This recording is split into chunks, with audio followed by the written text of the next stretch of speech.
on that.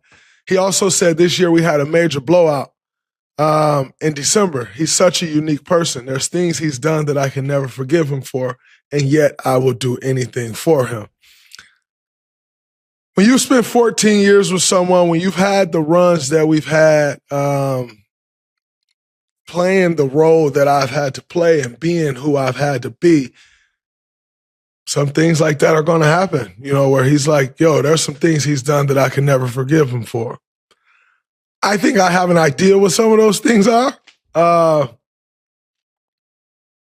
I think that goes on both sides of it, right? Like, I think when you look at our tenure and things that's happened, everything hasn't just been one way. It hasn't just been like, oh man, Draymond did this and Steve's mad.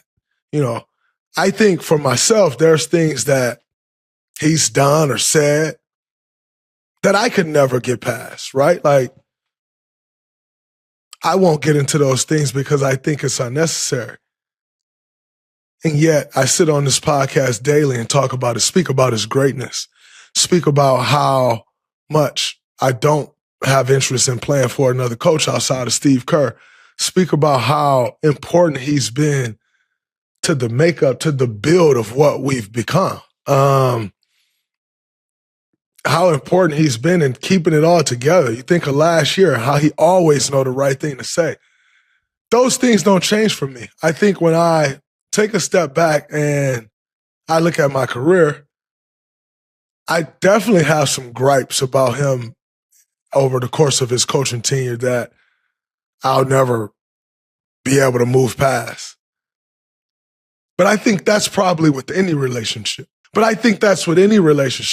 so what I'd say about that is that's mutual, and I don't take that any way at all. Like, there's a list of things that I can tell you, speaking of this December thing, I shared my feelings on that and what I felt about that and why I got out of there, because it wasn't a situation that I think I could win in. And not that it's about winning and losing, but it was a situation that wasn't going to get better for me. And to be honest, it was a misunderstanding of what he thought was going on and what wasn't going on, that kind of led to him blowing up on me. And I said what I had to say back, and then he went crazier and crazier. And the look that I saw in his eyes, I'm like, I should leave. Like, this is not. That thing had me questioning. I spoke to him after that, and it was like, yeah, I don't think you like me. Like, I don't think you've ever liked me, if I'm honest. Like, he cried. Like, really?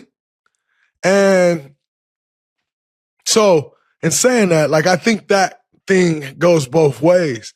I'm not who I am today without Steve Kerr. Like, the impact that he's had on my career, on my life, I'll forever be grateful.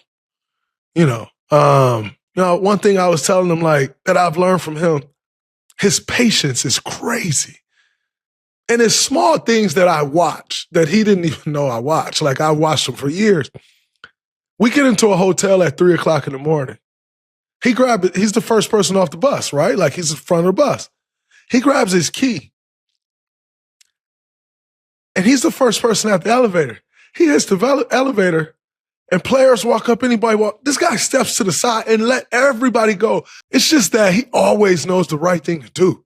He always knows the right thing to say. Like, I've picked up on all of those things from him. And so, and just being a better man. As much as he's done for me in basketball, a part of me think he's hindered me in my career and what I could have become. But what he's also helped me become. Like, you got to take the good with the bad, man. When I think of who I was offensively as a player and who I became, I think a part of that is due to him. I don't hold that against him. I'm forever grateful that he still put me in a position to be successful and that I could become Draymond Green despite my offensive role on our team. When KD came from 2016 on, I have not had a play in our playbook, not a single play that we run for me in our playbook since 2016. think that would hinder someone as an offensive player? Of course. So at times I go home and I think about my career and I'm happy as hell of what I've been able to build. But at times, sometimes I sit there and think, what could I really have been if I stayed true to my game and what I really was? But that just wasn't what was in the cards for me. So I don't sit and be like, oh man, like, I fucking hate Steve because of that. No, it's one of my gripes. But if you're going to take one gripe and not be able to move past it for all the other things, then you're shallow as a person. That says more about you as a person than it does about Steve or whoever else in that instant. It says more about you. So I said all of that to say, I get exactly what he's saying. I think that goes both ways, but I give my right arm for him. No question. For what he's been to me, him and his family, they're family to me. You know, like he said, he's a unique person. I'm not the easiest person to coach because I have an opinion. My opinion is going to make sense, and I'm not afraid to voice that opinion, right? Like, all of these things, like, I get it. But, man, I wouldn't trade it for nothing in the world. There's not a single other coach that you say, well, if you could pick this, nah, it's that guy. It's that guy. That's the guy. So, yeah, I get it. But I'm forever grateful for Steve Kerr. What he's brought to me in my life, I couldn't repay him. You know, obviously our success, playing the way I played, becoming the player I become for this organization, for this dynasty, which ultimately helped him as well, I could never repay him. So...